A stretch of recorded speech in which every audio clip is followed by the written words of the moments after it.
Good morning, traders. It's 8:01 a.m. Chicago time on the 13th of December 2016. It's Tuesday today.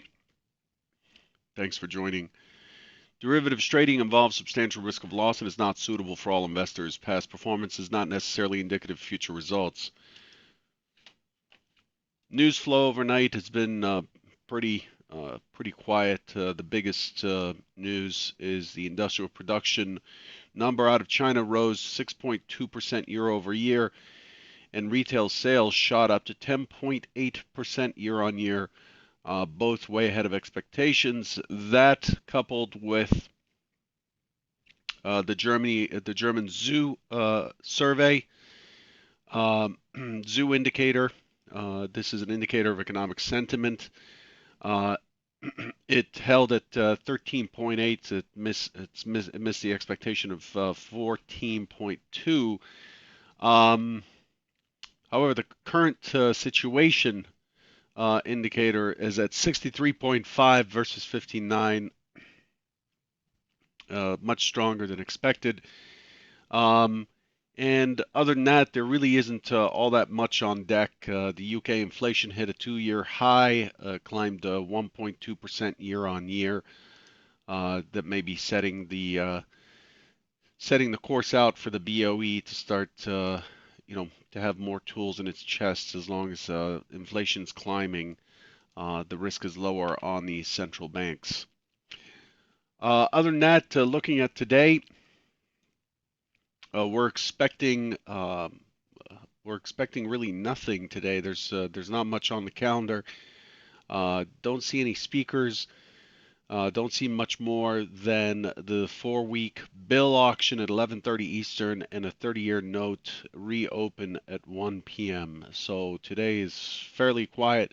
The numbers that were coming out had already come out at 8:30 Eastern, and that's over with. Let's switch gears and make this as short as possible and look at yesterday and what was expected. So those who attended yesterday, I spent a little bit of time on this chart. This is the weekly market profile chart, and what I had indicated is that what this chart is showing here is that price is shooting up, but value, the black line, if you look at the point of control, these black lines, this is the most traded price.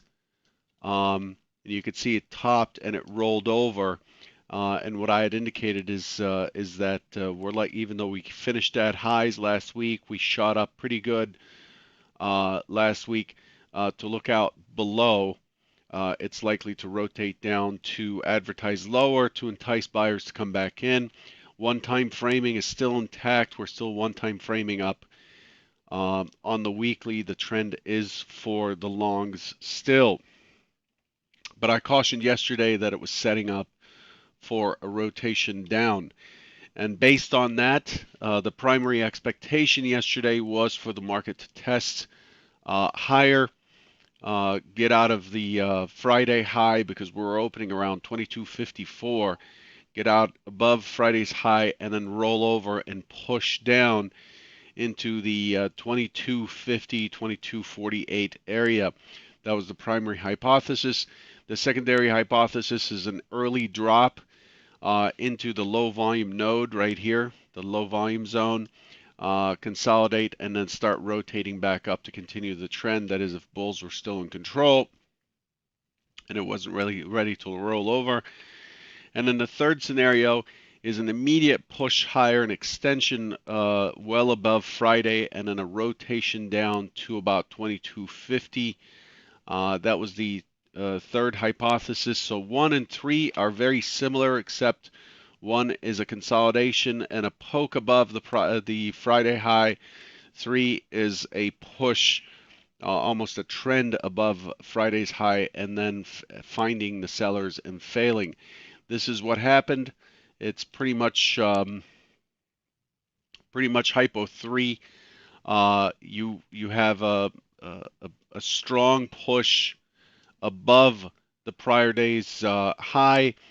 We did have an open auction, so it kind of put it in the 1 and 2 were kind of in control. But with an impulse up, found the sellers, rotated down, and then from there it was pretty much finding a spot to sell short and holding on for the target. The key target, of course, is the is this point of control, 47 and a quarter.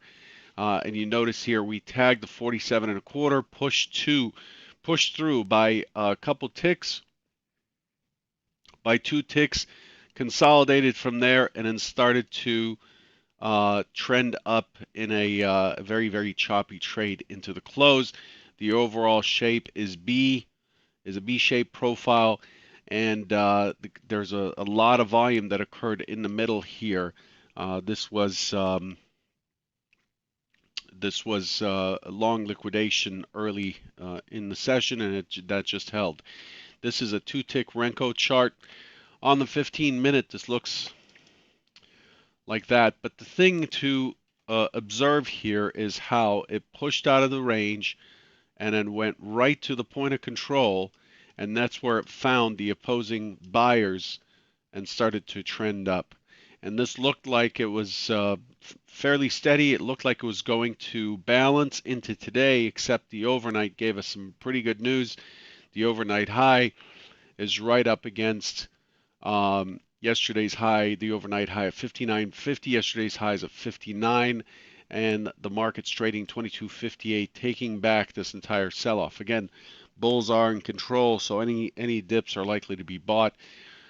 For that to change, we need to. I'm looking for a day where we go neutral extreme, we push up and then we push down, we close on the low, and we get beyond the equilibrium level. In other words, it has to break through the balance, the prior balance, and get through it and hold. And then we need a follow-on day where there's more selling, and then I'd be more interested in the selling. Of course, for the higher time frame, it's all bullish until the weekly one-time framing breaks or the daily one-time framing breaks, depending on your time frame.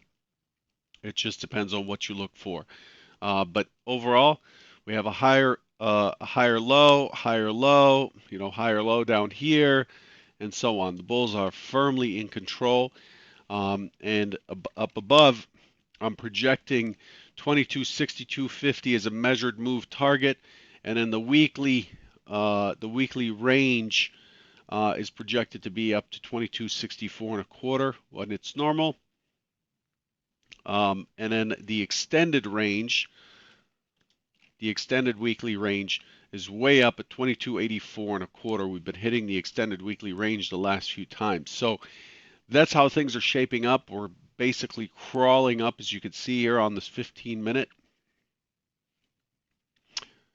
Just slowly crawling up, and it's not abating. So if I extend this profile out and we walk this profile through, so if you watch this profile on the right here to see how the volume's been accumulating, you'll see that it's not really finding the opposing side. It's not really finding sellers yet. You can see how thin that is, and continuously extending higher. Okay, so everybody out there that's saying, well, this is a Pinto being bought for $200,000, this is not worth it. Well, the market disagrees because it continues to seek higher prices. It's not able to find equilibrium yet, and you have to find equilibrium, at least under normal circumstances, not driven by news. The market finds equilibrium before it starts to rotate the other way. So we have to have multiple days of balance. So it had a chance down here, to push up, fail, and then rotate down below and get below that 2185, that key 2185 area, and start to seek down. But that was where we were during non-farm payrolls. The market just was not interested in rotating lower at all. So it's still a bull market, and many of you have seen charts where, let me pull up my fundies chart here.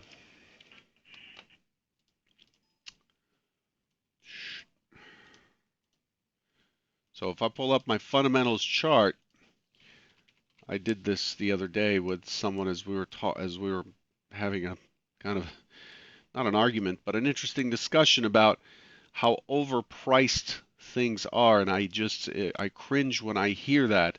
And to trick him, what I did was rolled back. I rolled back, and I said, and I didn't show the dates at the bottom.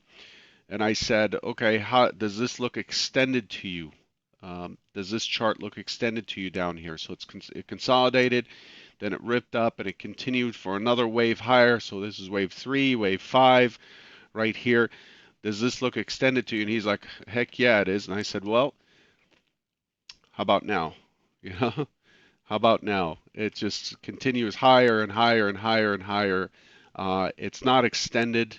It'll continue doing what it does until it doesn't. And you have to get used to that as a trader. You just need to look at what it's actually saying versus what you believe it should say. There's nothing here that says that it's overpriced or anything. It's just priced until the participants see that it's are not willing to pay up higher for the same product. So that's the summary of yesterday. Looking at the overnight, the overnight was fairly solidly balanced here until the European Open. Once the European opened, the European markets opened, we continued to push higher. And through yesterday's high, we did not quite get up into Sunday night's high. We Sunday night, you can see here, spiked up and then started to walk down. But the overall trend overnight is firmly on the buy side. Inventory is overnight inventory is higher on is long on price and also on delta. So I'm expecting some rotation down, but overall I'm looking for this to go higher, and that will be my primary hypothesis. So overnight, what this is saying is, again, it's not ready to roll over, and it's fairly strong. So with that being said, this morning I'm looking for an open auction, a drop early, and then I'm looking for this to rotate higher and start moving towards. I'm looking for about 12 to 13 points of range. So I'm looking for a push and a continuation higher from here. It consolidated yesterday against the prior day's balance right here. It created balance yesterday. There's plenty of energy here to continue higher, and that's what it's likely to do. The volume yesterday at 1.1 million contracts during the RTH session is in line, is normal. And so there was a fair amount of interest in yesterday's trade. It's not the holiday, it's not holiday trading yet, so the primary expectation is higher. Secondary expectation is for an open auction, an immediate push up, a drop back into the range, and then looking for it to continue higher but close higher for the day. I'm looking for it to close in new territory today on the secondary hypothesis. The tertiary hypothesis is, of course, the opposite: push higher, drop into range, attempt to get back out, hit the point of control, and then consolidate in this area and retrade yesterday's range again to draw in more buyers for continuation higher on tomorrow's FOMC release. Don't forget, tomorrow is a key day. Lots going on tomorrow, so you want to keep your powder dry and save your bullets for tomorrow's trading. And of course, I want to remind you that today, after the market, at 4:30 Eastern, I'm holding a webinar about entering the market using order flow and depth flow. A few simple not tricks. They're definitely not secrets. I always cringe when somebody says, "Let me tell you the secret about trading."